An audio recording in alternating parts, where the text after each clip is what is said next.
I predict one day Amazon will fail. Amazon will go bankrupt. Those are not my words. They are the words of none other than Jeff Bezos himself. And for the year 2022, Amazon did lose $2.7 billion.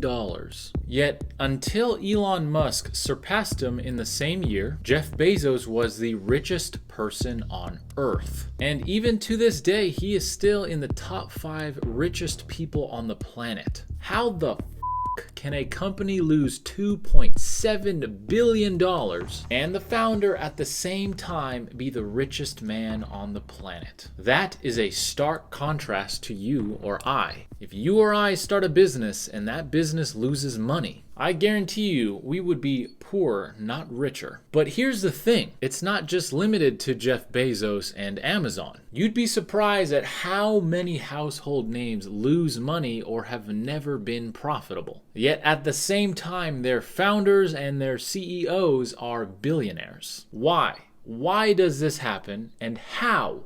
How does this happen? And more importantly, is it fair?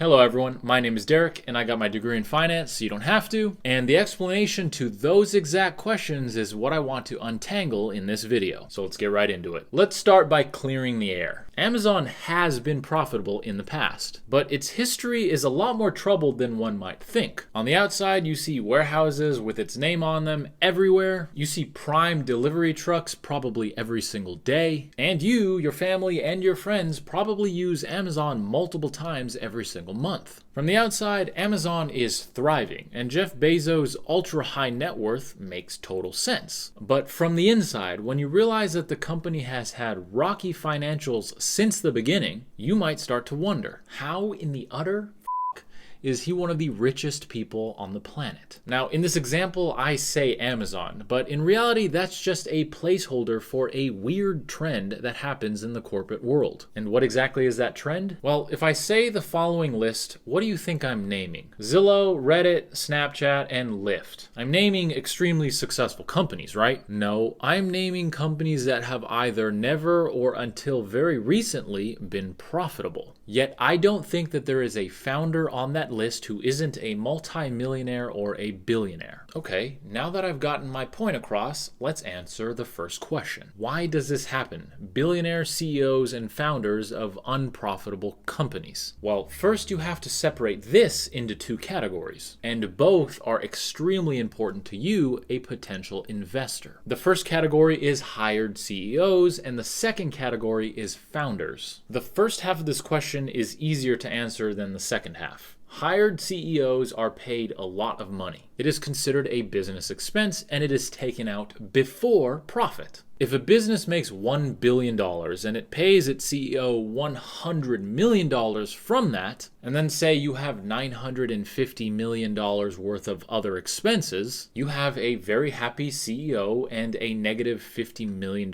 profit company. This happens all the time, and it's why even companies that are going bankrupt, say Sears, Bed Bath & Beyond, etc., have CEOs that make millions, if not tens of millions of dollars every single year. Is this fair? Well, I don't know. On one hand, CEOs lead the entire company and they bring a lot of experience to the table. Some are even hired in a last-ditch effort specifically to try to save a dying company. But on the other hand, they are getting paid from the money of a dying company. Money that is most likely from investors and creditors. Those who, in the event of a collapse, bear the brunt of financial loss. And that is why it matters to you, a potential investor. You need to be aware of these things before investing in a company, public or private, seed funding or open market. Okay, now the second half of this equation, founding members of a company. These were not hired on. These are people who have been with the company since the beginning. Why and how can these people make billions of dollars if their company is losing money?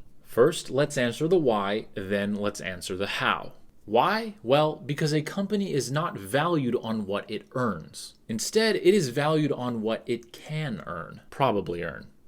Maybe earn. Okay, let's be honest, it's just a guessing game. And that guessing game is known as forward multiples. Basically, if in the next 10 years, X company can theoretically earn $100 billion, that number is discounted back to today based on interest rates and risk. And when a company raises money, usually through seed funding, venture capitalists will assign a company a value using some form of forward multiples and other bullshit wizardry. The venture capitalist then injects money in return for a percentage of ownership. Let's say in this example, the venture capitalist gives X company $10 billion in return for 10% ownership. And let's say that the founding member owns 80% of the remaining 90%. I don't know, because he gave 5% to his roommate for ordering him a pizza, and he gave his grandma the other 5% for saying, "That's fire, bruh," on a video that he uploaded to the internet. Whatever. The point is, the founder is now on paper worth $80 billion,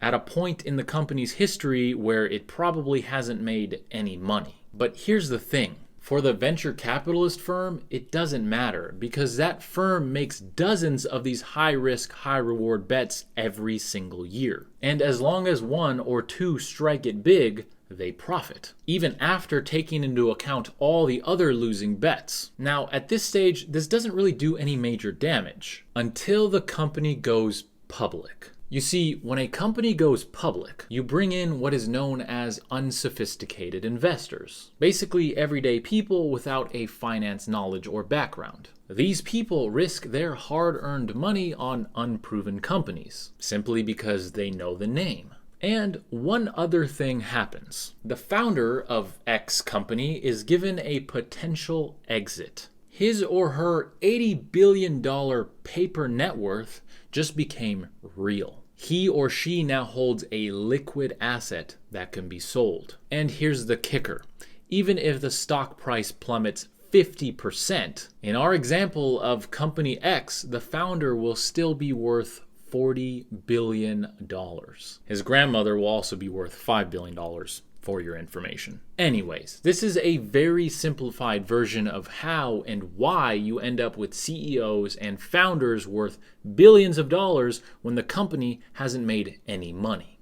Is this fair? That is a question that I'm going to leave up to you to decide. Feel free to leave your thoughts in the comments below. Because honestly, I don't know. It is convoluted, and technically all information should have been available to all the parties involved. And all the parties involved are voluntary. No one is forcing anyone to buy or sell or invest in these companies. And technically, you get major breakthroughs for society every once in a while through this process. But on the other hand, well, I don't really think I need to explain the other hand. It just sort of seems unfair, doesn't it?